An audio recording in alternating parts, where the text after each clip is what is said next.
علماء چینی جہالت برازی نن یو سانحه راشي ظلم شو ټول علماء وی دا ظلم دی دا بے انصافی دا د ټول علماء لړ دغه خلاف ته علماء خلاف کوي نن بیام د عوام جبر او چتیږي وغه د علماء خلاف استعمالي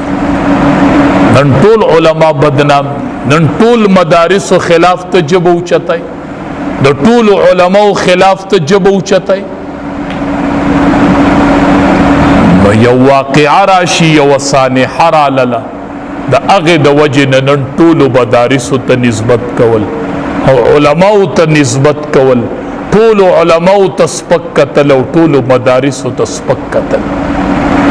دا بې انصافي ده دا ظلم دی دا د علماو سره خیانت دی او دا به تاسو له ښه نشي ګورئ د علماو غوښې زخرداري دي ښه چا چې د عالم غوښه وخوړله دا به بیا برداشت ونه کړي ګورئ دا زخرداره غوښه دا به برداشت نه کړي چې علما نه ګمراهي به راځي علما د قوم رڼا ده دا د قوم ډیوي دي ښه د علماو مثال داسې دی ان مثل العلماء فی الارض کمثل النجوم فی السماء په مخ د ځمکه علما داسې دي لکه په اسمان کې چې ستوري دي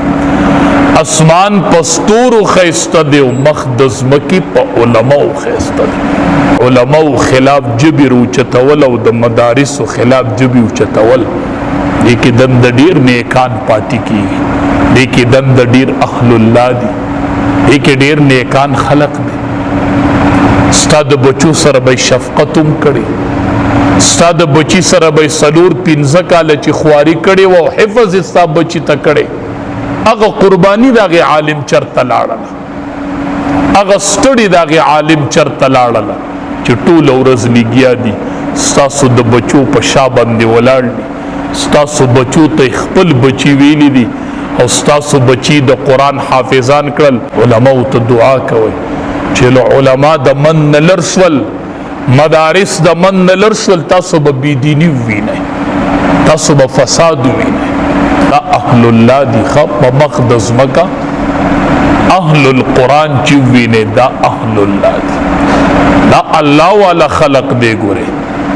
دا الله والا خلق دی علما هغه خلق دی چې احادیث مبارکو کې راځي چې قیامت په ورځ به الله د عالم صحیح تلی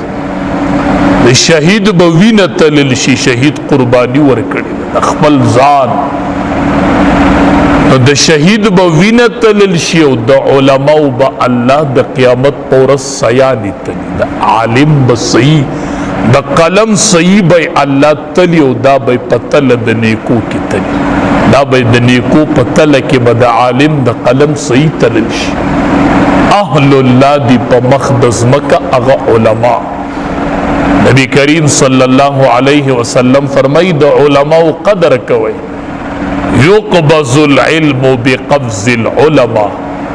دا علم بدر نګوري اوچت شي په قبض د علماء سره که تاسو د علماء قدر نه کوئ نو علم الله د سینو چتی چې د خلقو د سینو نه به علم روباس د عالم نه به جاهل جوړ شي نه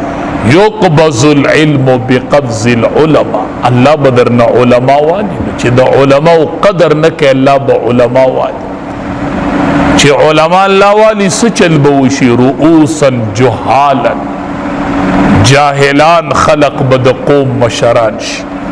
په محراب او په منبر به جاهلان خلق کینی دا به جاهل سړي ته حواله شي